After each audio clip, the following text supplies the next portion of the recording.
नमस्कार, आप देख रहे हैं आरजे रमझाझर न्यूज छत्तीसगढ़ और मैं हूं पुखराज सिंह। छत्तीसगढ़ एसआई भर्ती को लेकर हाईकोर्ट का बड़ा फैसला आ गया है। जी हां, आपको बताएं कि किस प्रकार से बिलासपुर में कई महीनों से आंदोलनरत एसआई भर्ती के अभ्यर्थियों के लिए अब हाईकोर्ट ने रास्ता साफ कर दिया है। हाईकोर्ट के जस्टिस एन.के. व्यास ने सिंगल बेंच ने राज्य सरकार को 975 पोस्ट के लिए परिणाम जल्द जारी करने के आदेश दिए हैं। हाईकोर्ट ने आगामी 15 दिनों के भीतर एसआई भर्ती परीक्षा के रिजल्ट जारी करने के सख्त आदेश दिए हैं।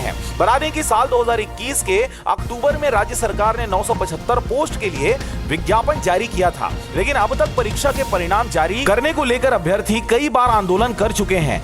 लेकिन हाई कोर्ट के निर्देश के बाद अब जल्द ही अभ्यर्थियों की परेशानी खत्म होने की उम्मीद बताई जा रही है।